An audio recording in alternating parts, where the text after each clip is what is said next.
Greetings. Hope this finds you well. So I saw a clip of Emma Vigeland. She's one of the hosts of the Majority Report, which frankly I don't consume any of that content unless I see some clips of them saying some really ill-informed and ignorant things, which they seem to do from time to time with their, liberal politics and worldview. And this was just another example of that. So Emma Vigeland was commenting on the Ukrainian parliament having that Nazi, giving the the Canadian parliament giving that standing ovation to that Nazi, that 90-year-old Nazi, but a Nazi nonetheless, right? No matter what age you are, not a good thing to be a Nazi. Only a good place for a Nazi is, 6 feet under, right? And she was basically saying, this is just, Russian propaganda. There's not really a huge problem with Nazis in Ukraine at this time. And it's just, just gift wrapping this propaganda present to Putin. So either she is very ignorant of the actual political dynamics of the far right in Ukraine, because there is a large Nazi or neo-Nazi influence in the government, in the military there, or she's just doing more propaganda to support the proxy war. Either way, not a good look. Let's take a look at the clip of her ignorance on display, and then we'll come with some receipts. So here we go. Confounding choice to have that standing ovation happen, because this is just a gift wrapped piece of propaganda for Vladimir Putin. Yeah. For anytime you see that spam on the internet. But it's not okay. It's not propaganda when there is actual issue on the ground in Ukraine. Now again, neo-Nazis, they're not, a majority of the people there in Ukraine, but there is a small minority that has a very outsized influence on the politics and the formation of the Ukrainian government post 2014, the Maidan coup. So I don't know if Emma is ignorant of that, or again, if she's just spouting more propaganda to support the proxy war. About how the U.S. is supporting Nazis. The U.S. is supporting Nazis. That is Russian propaganda. No, it is not. No, it is not. No, it is not. The Asaf Battalion, an openly neo-Nazi group, was formally incorporated into the Ukrainian military. The right sector, I believe the other political party is Svoboda, also openly far-right fascist parties, have outsized influence in Ukrainian politics and are praised by, very high up people in the Ukrainian government, like the Interior Minister. Okay, like just liberal hacks. And to have this happen in Canada and for this homework not to be done. I mean, it is. I saw a thing that people immigrating from Germany to Canada, I forgot what time period, but if they showed I think a swastika or like a SS tattoo on their body, that was a way that they were able to kind of fast track to get into that country. So not really that surprising, right? Or that the US brought Nazi scientists here, for example, to, work at NASA. Confounding. It is also it goes to show that people need to be thinking a bit more critically about the some of that history here. The homework's done. They don't want to acknowledge it because, if this is from the National Post, which is I think a mainstream Canada publication. If Canada was ever going to embarrass itself by having its parliamentarians applaud the enthusiastic veteran of a Nazi combat unit, it's almost inevitable that the unit would be the Waffen SS Galicia Division. Long before Galicia Division veteran Yaroslav Hunka ever scored an invite to Parliament Hill, Canada spent decades overlooking and even providing official cover for an organization that would later claim to be full of Ukrainian freedom fighters, but was founded by Nazis, served under Nazi command, and fought exclusively to serve Nazi aims. Yeah. And this also, interestingly enough, this kind of blunder by the Speaker of the House of Commons in Canada and Trudeau, obviously, Now, the minister of national education in Poland is calling for this man to be extradited. So awesome. Yeah. Good. I mean, and he Hope should he be. does The get point though is just like there does need to be an understanding exactly of like of that history. And just it's fine to, and I think it is the moral thing to back Ukraine in their defense. No, it's not. Only thing we're doing by supporting the proxy war is making sure the military-industrial complex enriches itself and more people in Ukraine die, more Russian people die. The moral thing would be to have worked to make sure this never happened, and now we're at this place to come to some type of settlement, some type of peace agreement, not to prolong the war. You freaking maniac. Against a Russian invasion, but still fine to hold two thoughts in the same mind about some of the nationalism that is involved there, and being incredibly careful about not gifting Russians any further propaganda on this front, which is exactly what happened there. And I know Trudeau had to apologize and everything. But how does it propaganda if it's actually something that happened? That literally happened. They were just discussing it. That's not propaganda. That's a literal fact that the Canadian Parliament had a Nazi receive a standing ovation. That's not propaganda. That happened. Okay. But it's been an interesting, I would say, week or so for Trudeau and the Canadian government on the international stage. Like, there was another freaking liberal turd. First.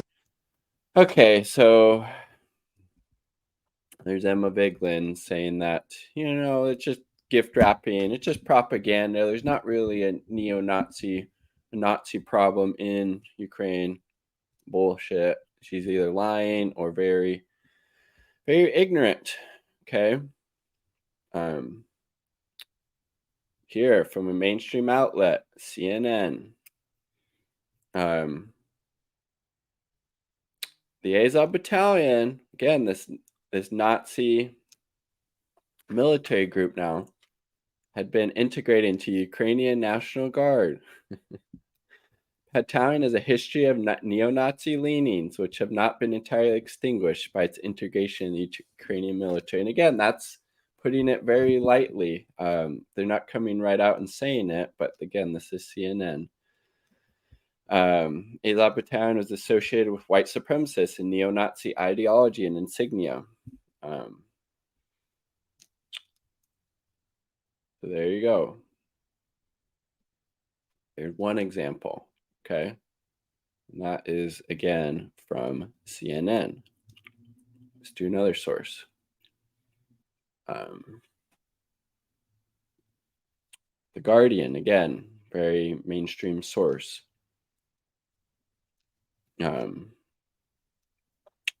This is talking about the Azov and IDAR. This week, Amnesty International called on the Ukrainian government to investigate rights abuses and possible executions by the IDAR, another battalion. The failure to stop abuses and possible war crimes by volunteer battalions with significant aggravating tensions in the east of the country. Again, this is when, after the Maidan coup in 2014, these far-right groups, these neo-Nazi groups, went to fight people in the Donbass region who were wanting, autonomy, who were, wanting to separate from the rest of Ukraine because they felt like their needs weren't being met by the, coup regime. Let's see.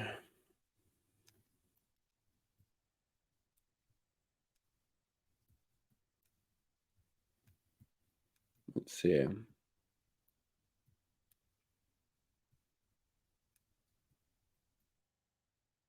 The Azov Battalion is now formally incorporated into the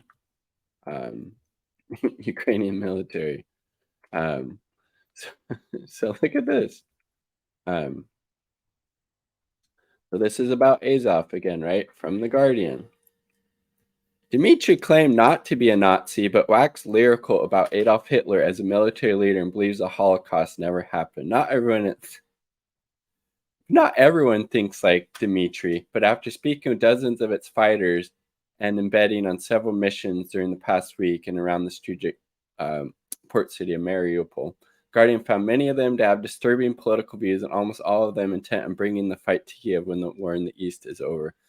The battalion symbol is reminiscent of the Nazi wolf's angel. Okay, I mean, again, how much? I want to say there was a picture in here at their headquarters. It must have been from one of these other articles I had up here. A different one. Okay, that was from The Guardian. First article was from CNN. The information's out there, right? Even in mainstream sources. Let's see. We'll go to this one. NBC. In another ominous development, Ukraine has in recent years erected a glut of statues, meaning a lot, honoring Ukrainian nationalists whose legacies are tainted by their indisputable record as Nazi proxies. Not just say Nazis, right? You don't need that qualifier. That's not a thing. The foreign newspaper cataloged some of these deplorables, including Stepan Bandera, who a lot of the Banderites, a lot of them, he's idolized by, a certain faction in Ukraine. Ukraine has several dozen monuments and scores of secret names glorifying this Nazi collaborator, enough to require 2 separate Wikipedia pages. So here we go. Far-right groups have also gained political currency in the past decade since the Maidan coup, overthrowing the democratically elected government at that time because they wanted to chart a more neutral path, and these far-right fanatics couldn't handle that. None more chilling than Svoboda, formerly Social Nationalist Party, who's later claimed the country is controlled by, quote, a Muscovite Jewish mafia, and whose deputy used an anti-Semitic slur to describe Ukrainian-born Jewish actor Mila Kunis. Svoboda has sent several members to Ukrainian parliament, including one who called the Holocaust a, quote, bright period in human history, according to foreign policy. And Svoboda and the right sector have a fairly large influence in Ukrainian politics. So again, I mean, the information is out there, right? We had CNN, The Guardian, now NBC. Okay. And then let's get some more independent stuff here going. From the Gray Zone. Excuse me. Stephen Cohen, rest in peace. In an article on Ukraine called America's Collusion with Neo-Nazis, says the coup government in Ukraine has systematically rehabilitated and memorialized Ukrainian Nazi German collaborators, like we just saw, Stepan Bandera. Among the Nazi collaborators memorized by the government Ukraine is Bandera, who allied with the Nazis and committed atrocities against Jews, Poles, and Russians.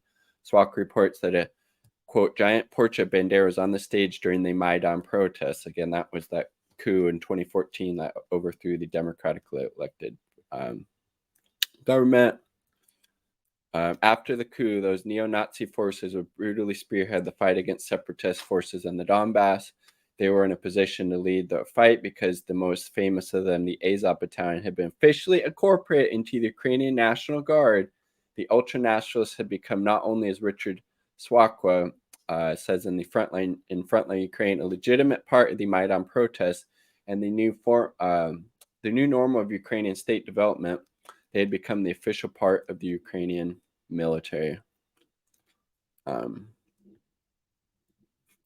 Zelensky explained some Ukrainians feel Stepan Bandera was a hero. Again, a Nazi.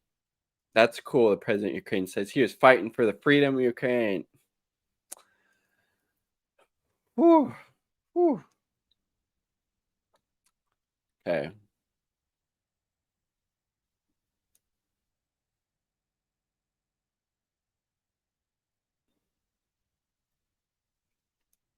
Okay, this is more kind of historical stuff. Let's scroll down real quick. No. But this was Antor.com, Ted Snyder. And then there's a lot of good ones on here with the gray zone.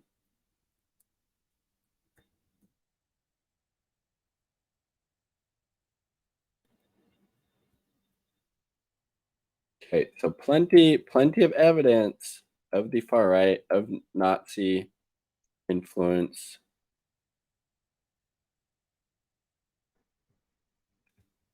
Let's see, look at this one. Okay. I believe this was, Rubenstein and Blumenthal. How Ukraine's Jewish President Zelensky made peace with neo-Nazi paramilitaries on the front lines of war with Russia. While Western media plays Volodymyr Zelensky's Jewish heritage to refute accusations of Nazi influence in Ukraine, the president has ceded to neo-Nazi forces and now depends on them as frontline fighters. We just saw how he was praising Bandera. Okay, that's cool. They're standing up for Ukraine. Yeah. So again, like, there's a whole lot of more history to this than what you get in the mainstream media. 14,000 people who had been killed in the Donbass, mostly on the pro-Russian side. And again, Zelensky was elected as a peace candidate, right, to follow the Minsk agreements that would leave the the Donbass area as more or less kind of an autonomous part of Ukraine.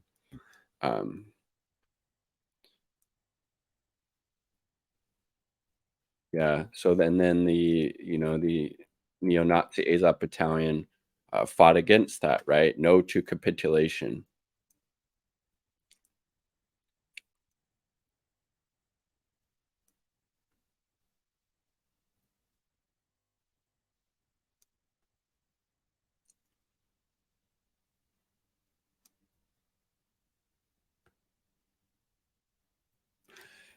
Andrei Beletsky, the proudly fascist Azov Battalion leader who once pledged to, quote, lead the white races of the world in a final crusade against Semite-led Untermenschen, vowed to bring thousands of fighters to Zola as Zelensky pressed any further.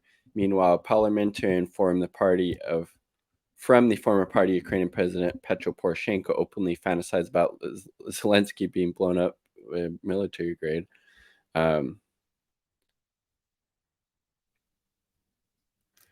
Sparking a new cycle of violations of the Minsk agreement.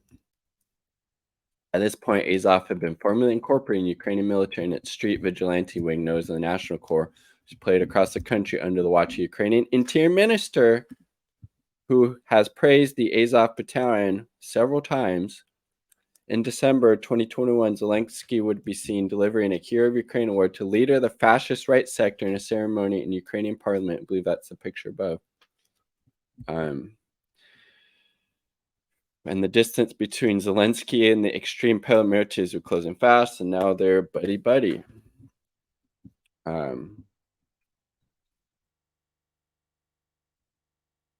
To deny the power of neo-Nazi paramilitaries over the country's military and political spheres, U.S. media, as U.S. government-funded national NPR insisted Putin's language about denazification is offensive. In fact, it's not. It's, again, the NPR doing propaganda for the proxy war.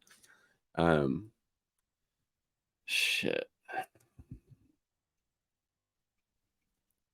Yeah, and then you see all these things. Well, there couldn't be any neo-Nazi influence there. They have a Jewish president in Zelensky. And then that's what Zelensky said. Asked how people who lost 8 million of its citizens fighting Nazis could support them, Nazism.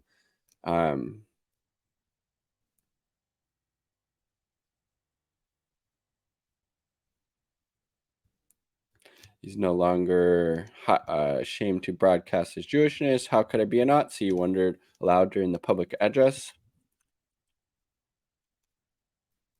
And then Rubenstein, watch left and right wing factions at MSM unite to declare any allegations of Nazism in Ukraine to be Russian fake news because Zelensky is Jewish, featuring Senators Marsha Blackburn and Mark Warner. Ukraine whistleblower Vindman, that's him there. And then here's all those examples.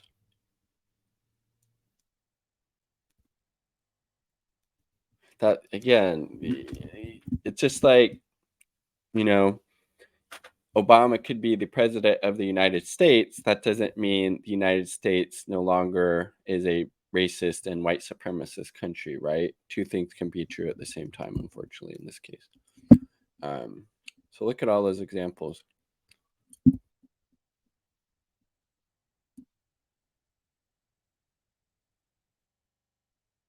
In fact, Zelensky's top financial backer, Ukrainian Jewish oligarch Igor Kolominsky, has been a key benefactor of the neo-Nazi Asaf Battalion and other extremist militias.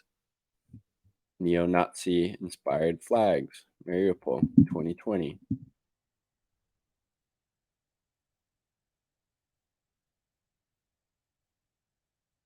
Okay, so this is a pretty long article, but definitely worth checking it out. I will link it down below. So already 20-minute video. So I'm going to end it here. I'll put the links down below that I was referencing, but key takeaway, Emma Vigeland, either very, very ignorant of the political situation and dynamics in Ukraine, or just she's the one, frankly, doing the propaganda here for the proxy war. It's not Putin. It's Emma Vigeland and her cohorts at the Majority Report. Peace, much love, all part of the people.